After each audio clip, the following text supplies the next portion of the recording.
Captain's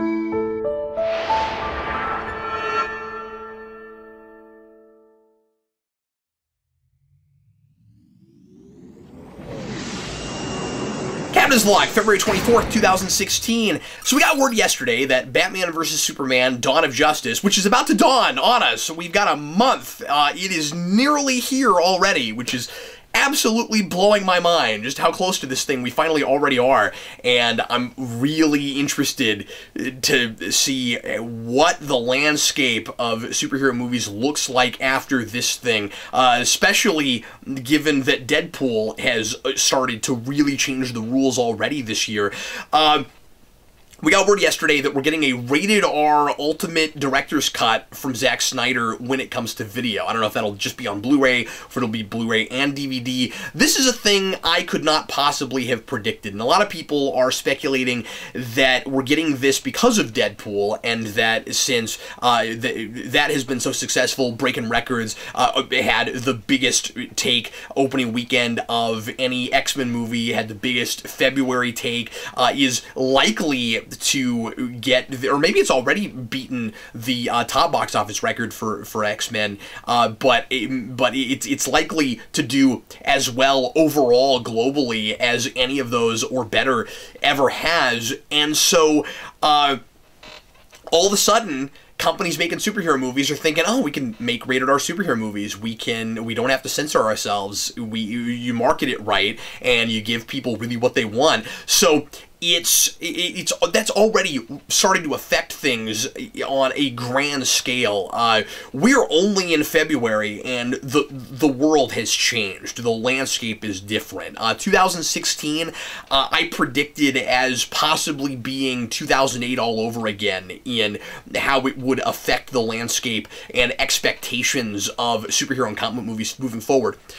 We're at the end of February. That's already happened. It already is that with Deadpool, with the first one, the first big superhero movie of the year. We're already doing this. So we're getting a rated R Wolverine movie, which I considered doing a Captain's Log on, and decided that there wasn't enough information yet, so I thought I'd kind of rope that into this. But the last Wolverine movie, the next one that probably will be Hugh Jackman's last, that is, I guess confirmed now, is going to be loosely based on Old Man Logan, is going to be a rated R movie, because Deadpool proved that you can do that, and you don't have to account for the teenagers and kiddies in the audience. And so now we've got Dawn of Justice doing it on video.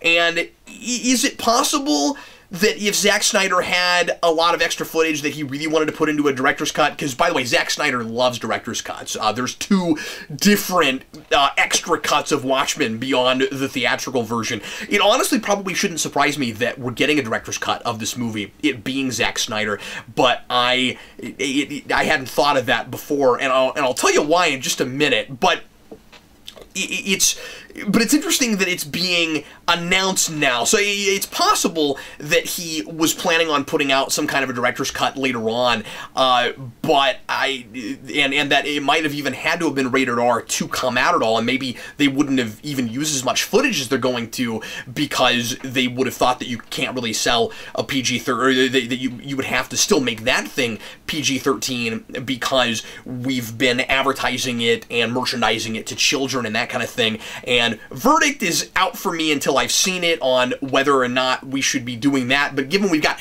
Batman branding people in the trailers and stuff, I will always resist that sort of thing. My 5-year-old, Jason, he's so excited about this movie, and I may have to screen it before he gets to see it, and that is so weird in my brain. On the other hand, critics said after Batman 1989 came out that that wasn't for children, don't bring your kids, and I saw that at 5, and, you know, I've turned out okay, I think. So I guess times change, and what's considered appropriate for different ages changes as time goes on. And of course, I talk about this thing all the time, and sometimes I feel like I'm the only person that really cares about it. But what are you gonna do? I'm a dad. I'm a family man. I have to consider these sorts of things, and it's always been important to me that we are responsible in the way we market things to children and in just letting people know what things are. Certainly, and Dan and I are going to do a GNN about this week, all about censorship, and after what was going on with Deadpool and people calling for a PG-13 version and stuff. I'm not saying superhero movies must all be for children. I'm saying that it needs to be really clear for parents that are trying to be responsible and make sure that what they see is for them, okay for their kids to see. We just need to be communicating better, I think, on the whole, and hats off to Deadpool for making it really clear, even though I know kids went and saw that, for making it really clear what that was and that it wasn't for the kids. But anyway, didn't mean to get off on that tangent, but I just mentioned that to say that prior to Deadpool, I totally could have seen Warner Brothers saying the ratings board, they still have to, of course, rate even direct-to-video movies, so you've got to make sure that it's PG-13 because otherwise we're not sure that people will buy it and we can sell more of them if it's not. And now they're not worried about that, so even if a rated R version had been possible, and I still kind of doubt that would have happened, it clearly was strategic to announce it now and get people excited about the fact that there is this more adult version even than what you're going to see. And I'm not saying that everything's better when it's more violent and gratuitous and stuff. I'm saying that if this is meant to be a really gritty adult superhero movie, regardless of whether or not I think that we should have, and again, that's fine. Batman and Superman sometimes too go to that place, and I would even be okay with a rated R Batman movie. But then I would almost want variety. I would almost want another one, like a different continuity or something, just because kids love Batman. I grew up loving Batman. I want to go to the theater and see Batman. But regardless of how I or anybody else feels about that, if it's intended to be a more adult, gritty thing, and it's had to be watered down at all in order to get that PG-13 rating, it'll be nice to get to see it in its purest and most intended form, if that is indeed what it ends up being when we get the director's cut, and we'll just have to see. But what I'm really curious about is a couple things. First of all, I'm really curious to see if this ends up carrying over to Suicide Squad, because that is clearly a movie that is supposed to be just for an adult audience. Kids aren't supposed to see it, but we still made it PG-13, or it's been, at least Warner has said it's supposed to be PG-13. I don't know if that movie's actually been rated yet. The last trailer I saw, it said it wasn't rated yet, which I thought was really interesting. And they've said that they're trying to, this is, again, prior to Deadpool, that they're trying to, across the board, make all their movies PG-13, the same rating, so that they just have this uniformity to it, and that makes a certain degree of sense, but it kind of makes me wonder if they won't change their mind on it. After all, now we're going to have X-Men movies that are PG-13 and R-rated, so in the same continuity, things that take place in the same universe, sometimes it'll be deemed appropriate for certain audiences, and sometimes only for, for teenage and under audience, and sometimes just adult audiences. So they might start rethinking it and think maybe we don't have to worry about that. Maybe we can let our directors and writers and our creative teams do what they need to make the movie what they think it should be, and that's story driven. That's wonderful. As long as it's not, as we don't find ourselves in an era where we think that as long as it has a lot of blood and gore and violence, it's going to sell. And of course, we already have that to a degree, but I would really hate to, that would be the lesson that Hollywood would learn from this, where, oh, okay, now we need, that's the ticket now, see? Gritty, gratuitous, super ultra-violent superhero movies, and it doesn't matter if they have any heart or soul, or if they make any kind of sense, or if I care about the people involved, or if they seem like real people. What I loved about Deadpool, and I get, and I understand people that really don't like that movie, and I understand qualms with the ending and stuff, as far as, you know, whether or not Deadpool should, like, actually become a hero, or if he's too heroic, or if he, whatever line that you stand on that. What I love about that movie is that it's still telling a story. It's still got an internal logic. For the most part, everything that happens in it makes a lot of sense, and, there's at least an attempt, and I think more than an attempt, at there being some heart and soul to that movie. It's just tonally for a particular audience, and I don't want the lesson to be learned there that we need to have a lot of hack and slash in all of our superhero movies. So hopefully that's not what happens. Zack Snyder makes pretty violent adult movies. That's what he is known for, and Warner Brothers had to have known that when they brought him in to do their DC movies. So it would not surprise me at all if he didn't make Batman vs. Superman that way, and if they didn't have to tone it down some. So it's going to be interesting to see if that, like I said, if that ends up being a version that is the purest version, more what he intended in the first place, or if it's just there to kind of piggyback off of Deadpool and kind of make a cash grab for that. So anyway, but Suicide Squad, is there going to be a rated R director's cut of that? And is it possible, unless I'm wrong and it's already been rated, that at the 11th hour, it gets rated R now?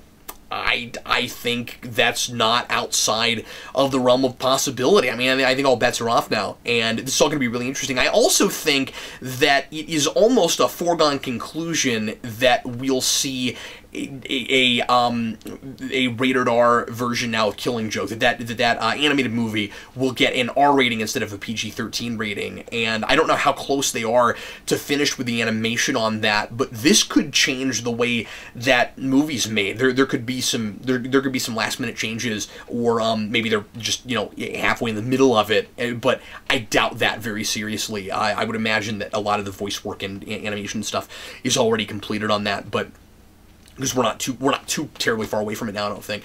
But anyway, that's about what I have to say about it. I'm going to be fascinated to see what the rest of this year looks like, and where we're at, beyond that. I've heard some talk that some experts think that Batman vs. Superman is going to bomb or not do nearly as well as Warner Brothers thinks that it will. Warner has certainly put a lot of eggs in that basket, and again, as I've said before, I commend them for moving forward with Wonder Woman, for already setting a shoot date for in preparation. They're in pre-production preparation for Justice League. I appreciate the fact that they're not waiting to see what the numbers are before they go forward with that stuff. On the other hand, I've also heard that Warner Brothers is really nervous about it, and that it needs to make $1 billion or they're in trouble. And I don't know how much truth there is to that last part, but it doesn't surprise me at all that Warner's might be a little bit worried that they might have too high of expectations for this. But I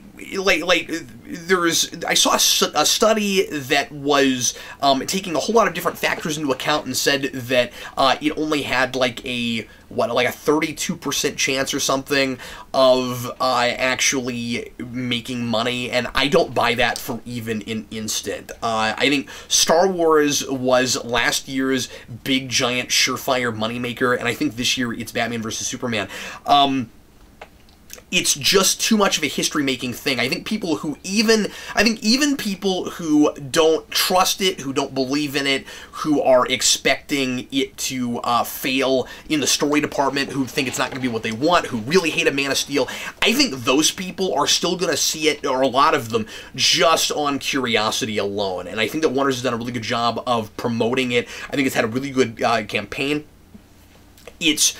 it's certainly, I could see people complaining is kind of oversaturated. It's everywhere. It's Amazing Spider-Man 2 all over again. It's just all over the place, and maybe we've seen a little bit too much in the trailers, but I don't think it's going to be Amazing Spider-Man 2 in the sense that people didn't care about that movie as much because, well, this does have something in common with Man of Steel a little bit, in that the first movie did fine, but it wasn't exactly what was expected, and people were real polarized on it. And the difference is, Amazing Spider-Man 2, its selling point was, it's another Spider-Man movie, and we've got these villains that you haven't seen on the screen before.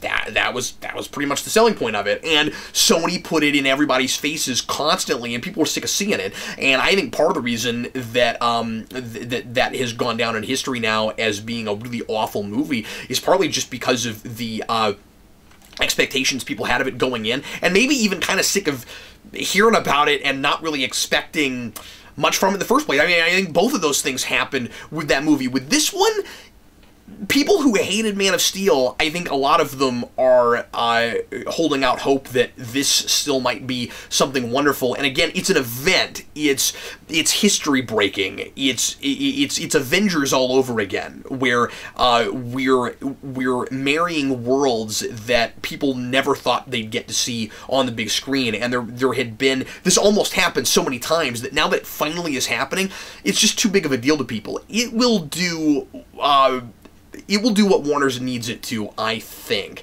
It certainly isn't going to bomb. I don't see that. That sounds absolutely ludicrous to me, and I don't think it's really opening against anything.